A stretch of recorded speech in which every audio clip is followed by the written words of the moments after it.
Why, hello, Bryan. Hey, everybody.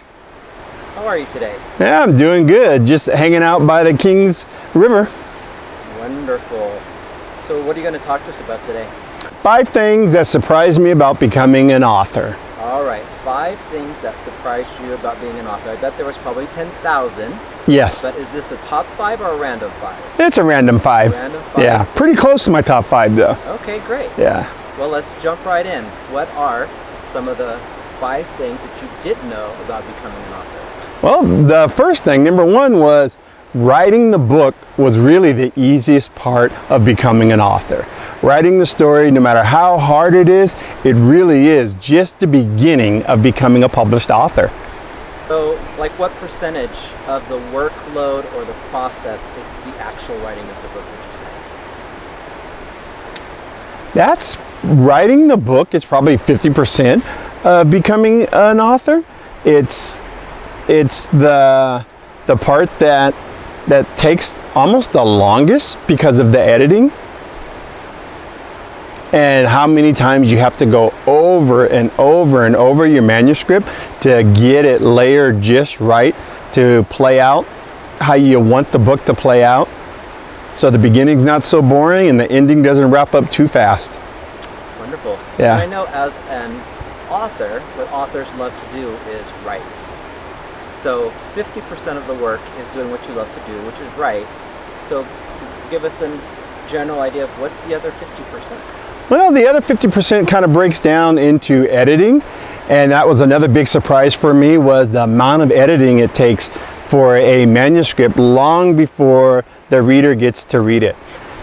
I probably go through 10 drafts of editing. Sometimes it's light editing, sometimes it's major editing where I'm moving entire scenes around or wiping out entire chapters. The amount of the editing is a lot. And make sure you use a professional editor.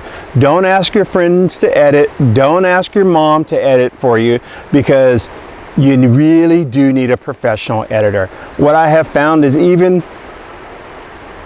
on the 9th or 10th round of editing, mistakes are still being found. Some of those mistakes have been there all along. Some of them just got put in during the last round of editing. And where I got the book back, you do some changes and voila, you made some more mistakes. What are the other part of the 50%? So editing. Well, you have your editing, then you have your marketing and advertising. That was a big surprise for me. I thought you wrote the book, you published the book, you get Barnes and Nobles to carry the book, or you get it on Amazon, and voila, you start selling books. Lo and behold, nobody knows you're out there, so you have to advertise. One of the beautiful things about today is advertising is you can actually do it yourself. I use social media as a huge platform. It's not the holy grail of platforms, but you can find my stuff and you can follow me on Facebook, you can follow me on Twitter, you can follow me on Instagram, and that's how I get my message out there. That's how people discover who I am. Another thing is you have to create ads. You have to either be really good at making your own ads or pay someone to create ads for you, because you have to submit those ads into different marketing avenues. Not everybody's on Facebook, not everybody's on social media sites, so you have to go to where your readers are. And sometimes you can get those ads for free, other times you got to pay for it.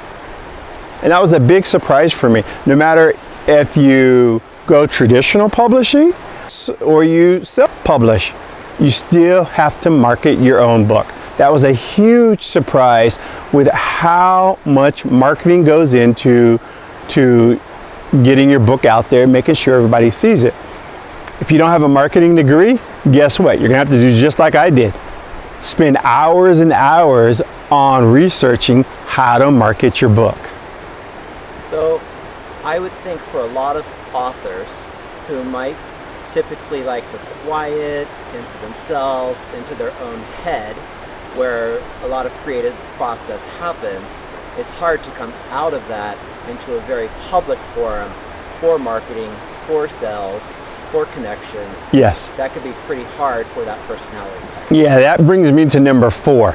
reviews and people making comments about what you just wrote. Now to you, you've spent maybe the last 12 months or maybe the last 3 years developing this book. And you've marketed it, you've got it out on the different websites, and now you have to get reviews.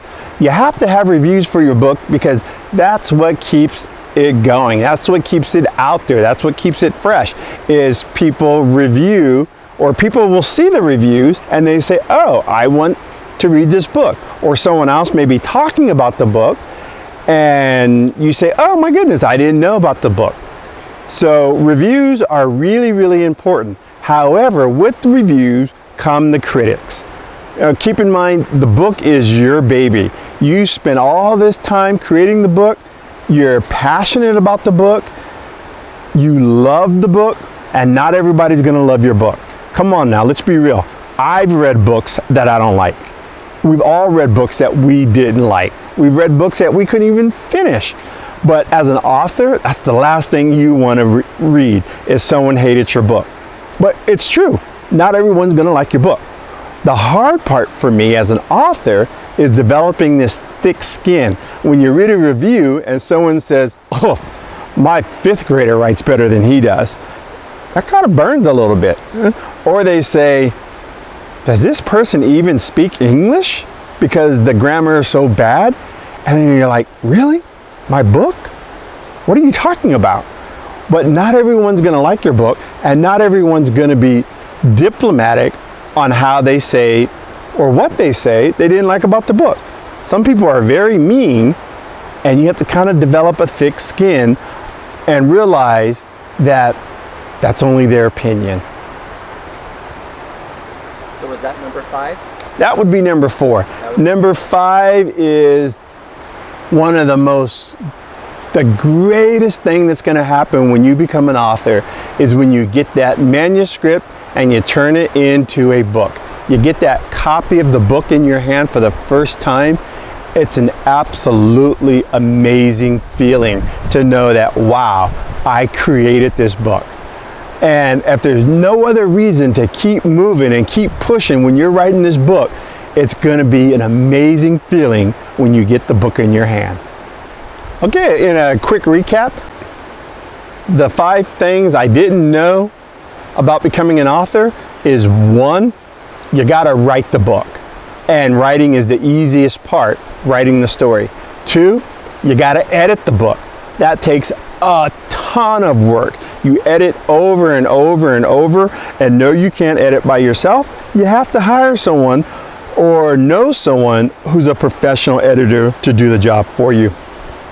Number 3, you got to advertise the book.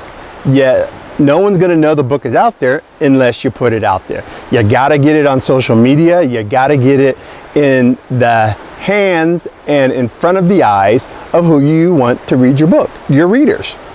Number 4, you got to develop a thick skin because people are going to talk about the book, good and bad. And when they talk about the book bad, you got to kind of let it roll off your shoulders and realize that that is just their opinion.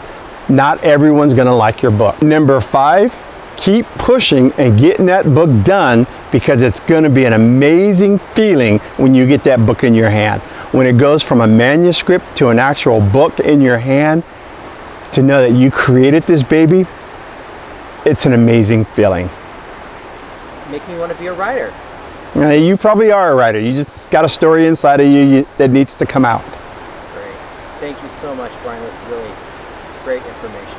All right. Thank you. Bye. Bye-bye.